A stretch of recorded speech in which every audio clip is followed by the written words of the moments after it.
Welcome to the Kingpins podcast, Denim Talks, the place where we talk about all things denim. I'm fashion journalist Allison Nieder. And I'm Erin Barajas, Director of Communications for Kingpins.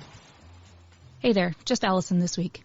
Thank you to everyone who turned out for the launch of Kingpins 24, the online event held in place of the canceled Amsterdam show.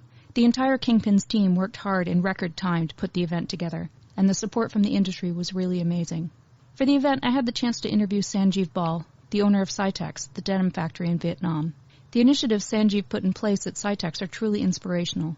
He graciously gave me a lot of time, over Zoom of course, to talk about some of those initiatives, as well as share some of his thoughts about the impact of the COVID-19 pandemic and the way forward for Cytex and the industry. We only had time for a brief excerpt from our interview during Kingpins 24, so for this episode of Kingpins Talks, I'm presenting the full interview. I hope you enjoy it. Cytex is considered the cleanest denim factory in the world and an organization designed to be a force for good. Sanjeev was operating his denim business like a conventional factory until 2010, when he decided to reset the business with the goal of creating a company that makes a positive impact that could lead to a model of prosperity. To do that, he decided to take 0.1% of top-line revenue and invest in programs to alleviate hunger and poverty. Currently, the company operates 5 facilities in Vietnam and employs more than 4,000 people. Sanjeev has implemented a number of initiatives at his factory to make the denim-making process cleaner, less wasteful, and more socially equitable. Cytex is a fair trade certified factory, which means that it has extremely high social sustainability standards, and for each fair trade garment produced, part of the profit goes to a fund that the employees are empowered to decide how to use. Cytex also has programs aimed at the social well-being of the company's employees, their families, and the surrounding community. You can find out more about these programs at cytex.com. We'll also have some of this information at kingpinshow.com. I would like to start our conversation by addressing the COVID-19 crisis, which has already impacted the denim business around the world. And what I'd like to talk to you about is, what do you think that we as an industry need to do right now? Where do you see the industry going, and what does the future look like for apparel and denim? Yeah, thanks for having me, Alison. So before we talk about the future, I just want to reconnect with the past and what has brought us up to this the state of affairs that we are in today. Our industry has been, I would say, a very insecure industry, and the insecurities has been built continuously, consistently over a period in time. What actually transpired was production moved from the west to the east, and it kept on moving on a platform called production. So we all lost sight of productivity. And once you move into the production model, it becomes a commodity model step by step.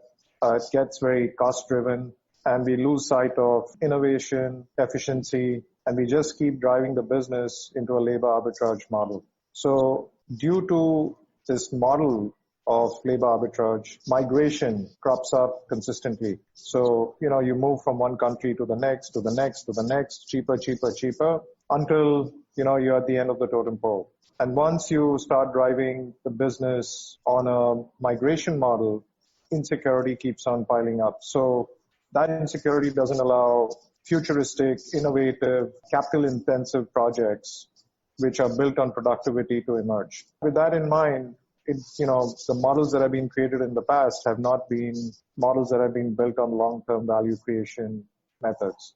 So that's why you find these silos where the brand's on one side, and there's a big wall between the brand and the factories, right? They talk about transparency, but there's no real transparency. They talk about partnership, but it's a big word, but it means very less. And all this has come to a head right now. And everything that everybody knew of and were fearful of, but never got truly exposed because there was no such situation like a global pandemic that has forced people to show who they truly are. Now, over a period in time, because of this cost-driving commodity mechanism that the business has been, prices have been challenged, fast fashion has emerged, and, legacy businesses have been completely devastated. Cash flows have been impacted. A lot of businesses in the fashion business and who are challenged, who are heavily in debt and are challenged financially. All it needed was a situation like COVID to expose that layer of comfort that has been created, which has been extremely false, as we all know. So now everybody's been forced to evaluate the situation because of the current state of affairs. You're seeing the aftermath, knee-jerk reactions, reckless behavior. Again, it's coming more out of insecurity, survival, not being in a position to maintain cash flows from the client side. And then there are some people who are taking advantage of it. So they realize that this is a time to clean up. This is a time to hold on to their cash. And, it's a herd mentality. If this brand is doing it, I can do the same thing. There's very little empathy in the business. So the impacts, at the worker level can be seen. I mean, people can read how many millions of people are going to lose their jobs. These are poor people. They do not have social security. They do not have the comforts that most people in the Western world have. And, if you ask me where the true impact is, I hope we don't create social anarchy due to this reckless behavior. So, yeah, I would say, we are at the tipping point, and it's only going to get worse over the next couple of months before, things flatten out and things are reset. I'd like to talk a little bit about this idea of a reset. You and I have spoken a little bit about it. We know what maybe some of the industry will do, but what should, say, the denim community, the people who we like to think are forward-thinking and innovative in terms of how they run their business, what should they be doing and what should they be looking at? Well, again, going back into the past, I would classify businesses into two buckets, right? So you have the first bucket, which is traditional, and, it's an old model. It's very transactional. The old model is pretty one-sided from the get-go. There's no real equal partnership. And like I mentioned earlier, there's a wall that has been created between the consumer, the brand, the factory. So this wall needs to be torn down. Mm-hmm. There's no seamless alignment available in the old business model. Again, the accountability is very one-sided. The factory is always under pressure to deliver on time and face penalties for quality or delivery, or they get rated based on how communicative they are, et cetera, et cetera. So accountability has been very one-sided.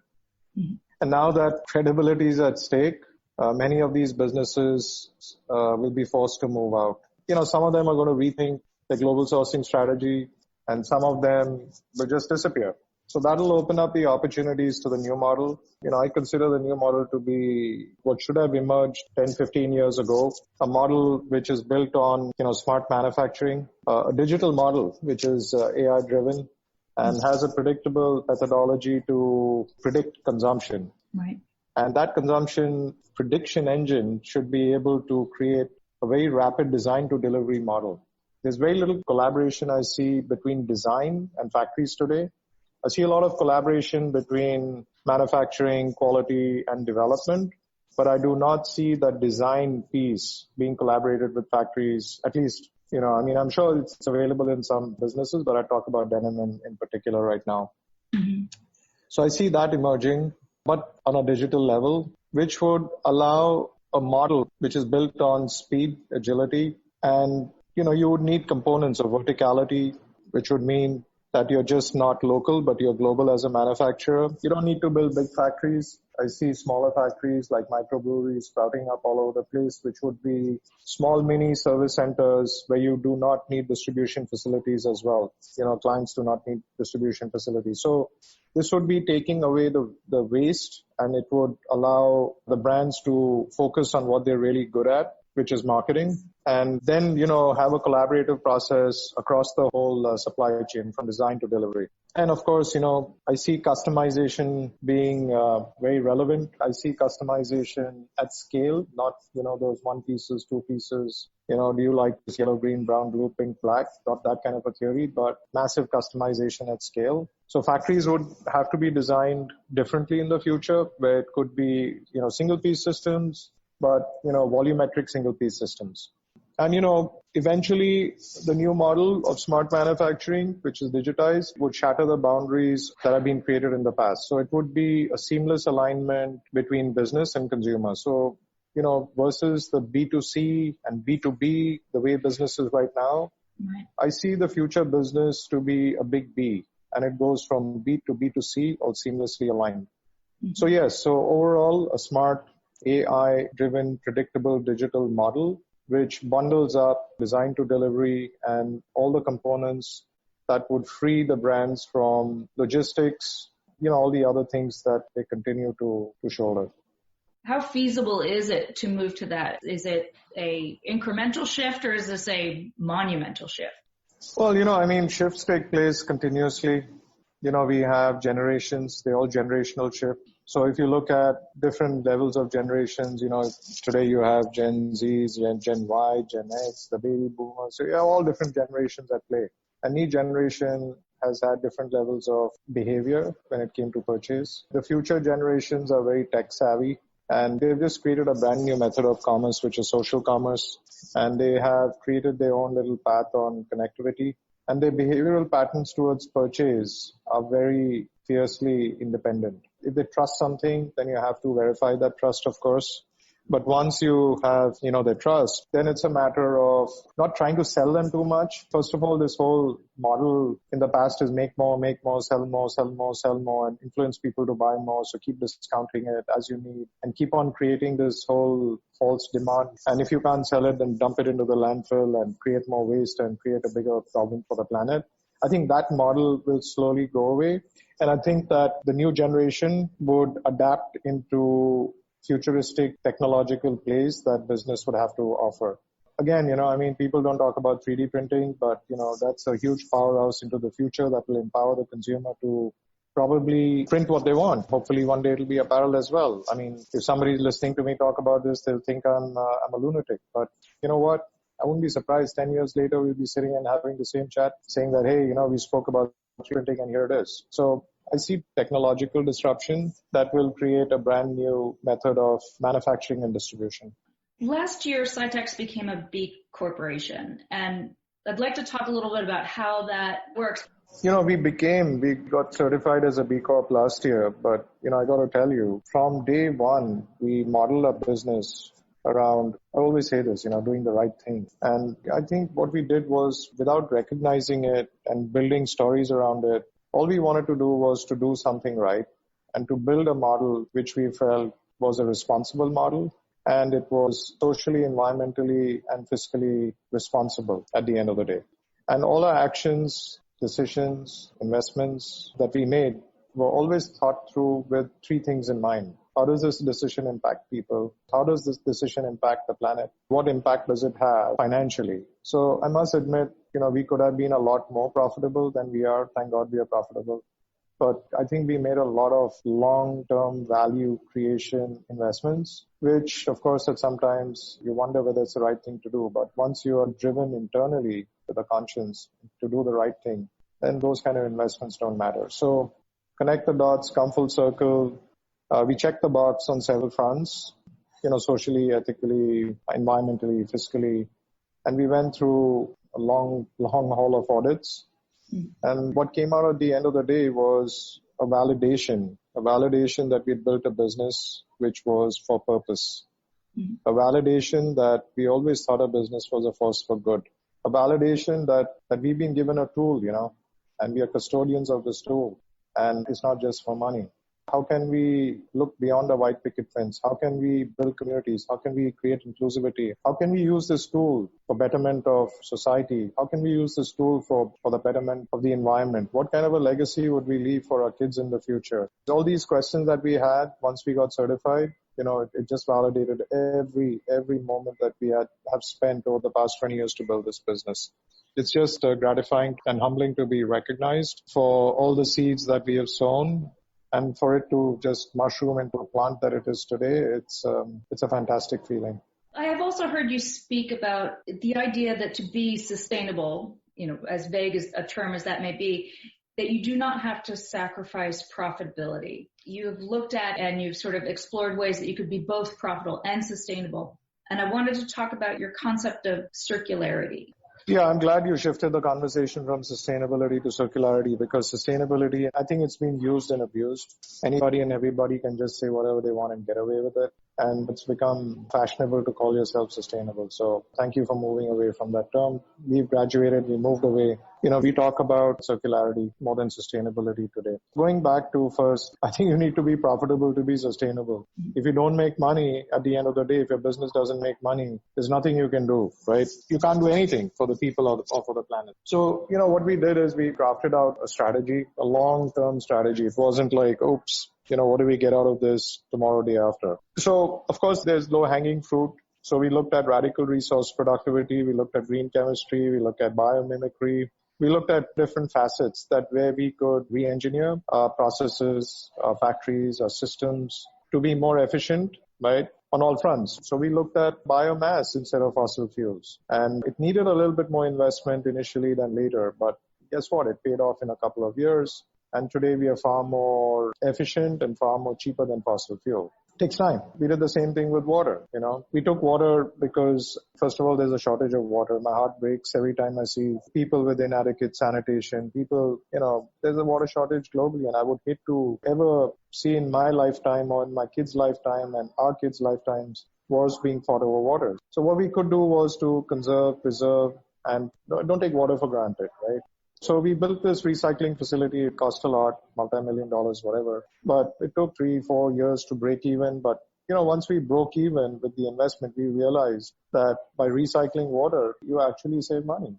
Because, you do have to pay the industrial zones money for water. And if you discharge it, then they charge you for recycling. So we just treated it more as a radical resource productivity measure. And so on and so forth. So, we kept on deploying long-term CapEx into, the peripherals and the support systems around the business, which took a while, like I said, for it to come through, but it paid off because we were determined to make sure it succeeded. So we just silently built our own little theory of change. And that theory of change had to prove itself at the end of the day to be profitable. So yes, measures, I don't want to call it sustainability. If you take measures towards radical resource productivity, you make investments into innovation, you make investments into green chemistry, you deploy investments into robotics, work through biomimicry. I think you can run a pretty holistic enterprise which does not focus only on labor arbitrage, And I think that's something that I would encourage most businesses to look at. And due to this COVID crisis, this is the best point in time for people to reset into that mentality. So we are moving ahead beyond sustainability. We moved ahead actually because it really annoyed us. This whole thing about I'm so green, and we just didn't want to talk about it anymore because that's so sickening. So what we did is we said, water, energy, all that fun stuff that we've done in the past, let that be the past. That foundation has been set.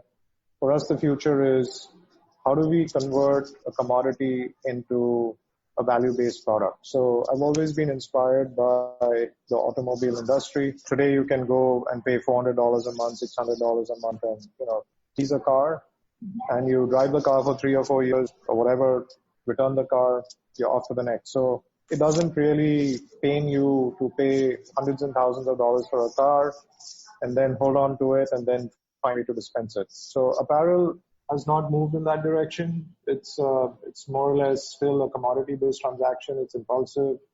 It's very emotional, that purchase. So people buy it, wear it, throw it away.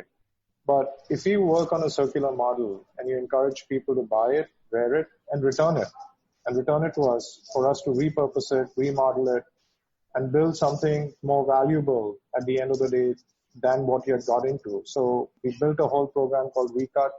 We have the ability to upcycle the base product into something far more valuable. And we should hopefully be launching a renewable marketplace shortly where people can send us product to renew and then we could upcycle it and upscale it and upsell it for them and they can enjoy the profits. So for them, it becomes an investment, not a commodity. We also, under Recut, we've launched furniture. We have proprietary technology where we can take textiles from any shape, size, form, content from landfills or returns, crush it into nanoparticles and build this beautiful material which becomes a substitute for wood. I swear to you, it's far more sexier than wood. We're doing flooring, facades, furniture, all sorts of things with it. So the product is of much higher value. And that can again further be recycled into other components, into smaller, product categories that we've done. We're pushing the boundaries where we're encouraging our clients and hopefully we live in a B2B2C world where we can collaborate with our clients and inject the seamless alignment where, our jeans are just not commodity anymore. They're a value proposition and every dollar counts. And there has to be a return on investment for the consumer versus a purchase decision. So I think we don't talk about sustainability now, and we're just really hardcore focused on circularity. It's interesting to think of something that could be considered waste and rethinking that as a raw material. Yes, that's radical resource productivity. That's what it teaches you. How do you take every little piece of waste and convert it into an input for manufacturing? So again, if you look at most of our plants and if you look at most of our businesses, the future is focused, on taking waste and converting it into an input. And that input eventually gives you an output, but along the path that all the components between input and output, those become value propositions. And there's waste along the way. So you keep on taking the waste along the way and reconverting that waste into higher value propositions. So that's a good call and a good question that you just posed. I encourage companies to continuously look at all byproducts that they keep on creating through the whole value chain and use that as an opportunity to create an input into some other processes in your value stream. It will help you to reduce your cost and make you a lot more efficient as well. How did you get from being a traditional manufacturer to the way you look at business today? I had my reset moment as well several years ago. And, it's like I was telling you, you have to sleep with yourself. You have to wake up yourself. And, I wasn't feeling good being part of a transactional mentality and, emulating and walking on that beaten path. And it was pretty alarming. Prior to setting up our own manufacturing, Cytex, we were sourcing garments from other factories globally. We ran operations in 8-9 countries. So I had the ability to visit and work very closely with over 50 factories globally. What I saw was pretty shocking between how women were treated, I just saw modern day slavery, let's put it that way. I saw an abundant disrespect for the environment, for people. And of course, that had a huge impact on my thought process. And I used to wonder, why am I doing this the way it's being done? And once I had the opportunity to set up our own manufacturing facility here in Vietnam, it just helped us to build a model which we were totally responsible for and something that we could sleep comfortably with.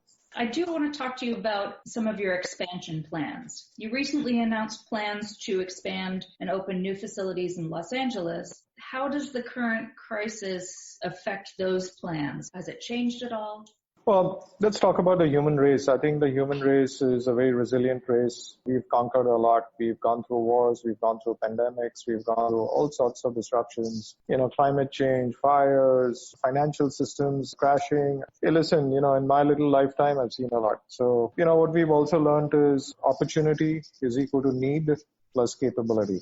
I think this is a time where you build that model into the future. If you're afraid, you just stay in the present, and the present is nothing but, a mirror that you're staring into of the past. So the future for us is to be vertical, to be digital, like I mentioned earlier, have the to-market component, be very responsive on manufacturing, and be extremely holistic and clean with your approach. So we're not stopping our plans. We're just waiting for Los Angeles to settle down a little bit. Once it settles down, we're on our way.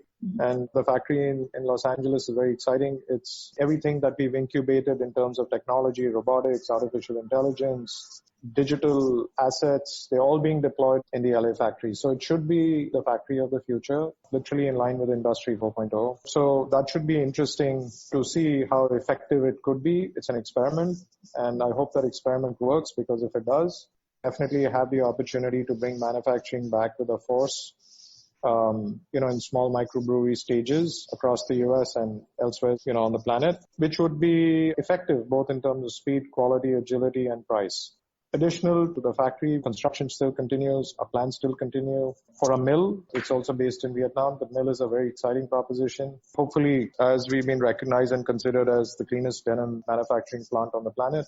I'm not seeking labels here, and I'm not looking at creating labels around our mill, but I would say this would be a very novel proposition which would check the boxes on social responsibility, environmental responsibility, and fiscal responsibility. This would be an amazing model which the world would have the opportunity to emulate and follow, so that the mills of the future would not look like what they look like today. So that would additionally, it's a huge investment, but that would give us the speed, flexibility, speed to market, transparency, verification of the materials that we put into it, to build a very powerful LCA, life cycle analysis, and to confidently put on a garment from seed to shelf. What did it take in terms of whether it's CO2 emissions, whether it's carbon positive, carbon neutral, how much water was used in the whole product from seed to shelf, how much energy was used, versus just saying, oh, you know what, we have a factory and we have a laundry and we use so much energy. I think the consumer needs to be told the truth. And the truth is, it's in all the components from seed to shelf to truly expose to the consumer that, hey, this has been made in a very responsible way from beginning to the end. And it also has a life, after life. So I think the investments are critical to disrupt the old and to build future digital paths. So yes, so we continued with that as well as some online initiatives of customization and predictable manufacturing models in the digital space.